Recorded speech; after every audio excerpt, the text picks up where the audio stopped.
The 2019 Game Developers Conference will feature an exhibition called Alt.Ctrl.GDC that uses alternative control schemes and interactions.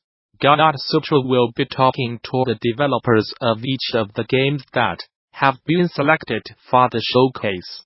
Machinaria, a device that lets players manipulate the emotions of the audience through how they present the news, exploring media's use of similar methods.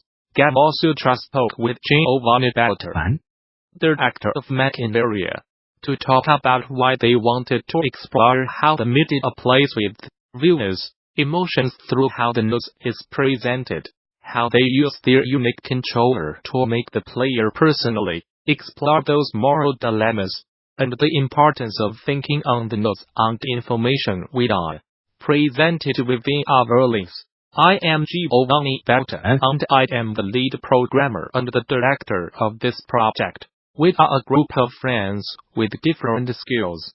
We really enjoy participating in game jams as a way to experiment with different mechanics and test our craft. For 3 years, we have been running a YouTube channel about different aspects of game design and development in Spanish. We've done interviews, talks, and games analysis regarding the games made by different members on the team. We have been part of various titles: Evoke, developed by Giovanny Beltrán, King of the X, concept art and QA lead by Mateo Robayo, and Evasion, music composed by Juan Garcia. We also have some notable game jam participations: Short-Term Battery by Mateo Robayo and Democracy Times by Giovanny Beltrán, both finalists in the Adventure Jam 2018. As a team, we have 2 game jam participations: Ludum Dare 42 with the legend of the looter and the incredible backpack that never runs out of space, and Game Maker's Toolkit Jam 2018 with Slow Ride. In this game, the player operates a retro-futuristic machine that was created to analyze and edit news that will be presented on TV to influence the public opinion. The player will select and sort the images associated with an event in order to evoke a specific emotion, and by using a complex optimization system, the player would be able to increase its impact on the audience. For the hardware, we use Echo to design and test the circuits, and Adobe Illustrator to build the plans and laser cut. Regarding the software, Machinaria runs on a Raspbian with a Python backend and a JavaScript frontend. For coding, we use Sublime Text Visual Code, and Vim.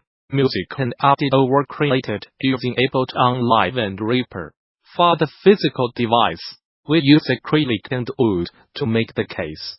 The different parts of the machine are composed of our own PCB, printed circuit board, ARASPBERRYPI3, a 5 display, a thermal printer, 6 LCD16x2 displays, backlight buttons, RGB LEDs, a voltmeter, a speaker, potentiometers, a power source and a lot of cables on the welding.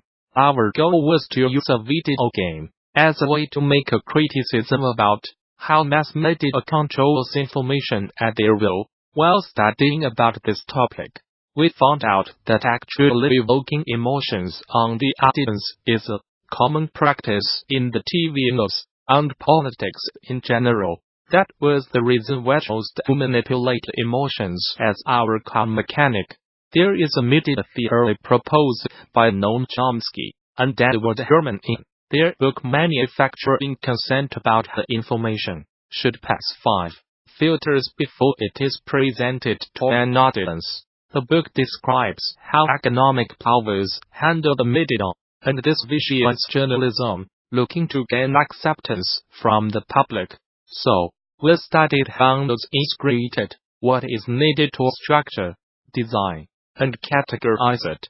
Along with this, We discovered psychological studies about emotions and how to evoke them by editing videos.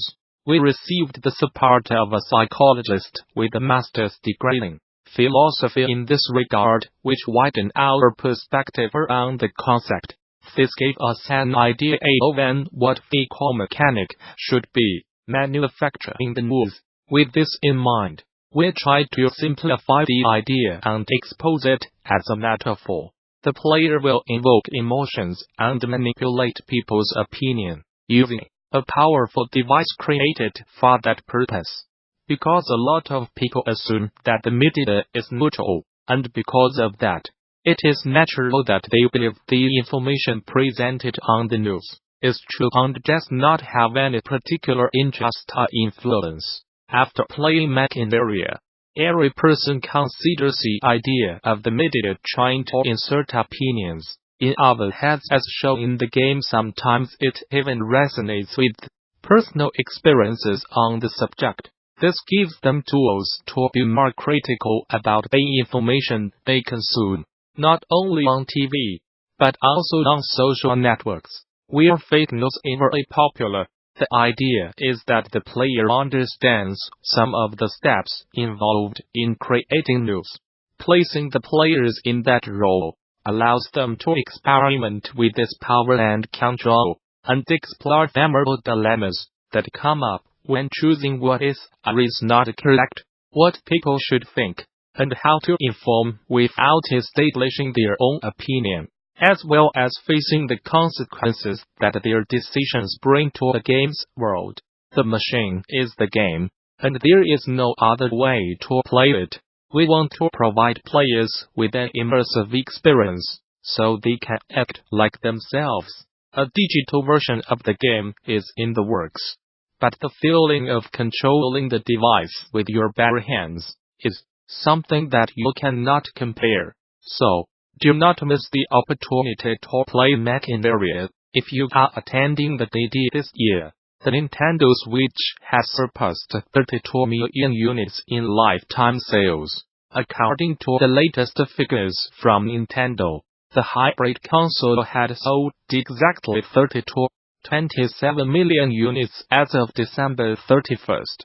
2018 With 49 million of those sales coming during the past 9 months. In its latest fiscal report, Nintendo explained top-selling releases like Super Mario Party, Pokemon Let's Go, and Super Smash Bros. Ultimate had reinvigorated the system, and revealed the console now boasts over 20 million seller titles. Indeed, the bumper performance of Switch software helped boost hardware sales by 19.5% year-on-year. Yet, despite that upswing, Nintendo has actually lowered its Switch hardware sales forecast for the full year ended March 31st.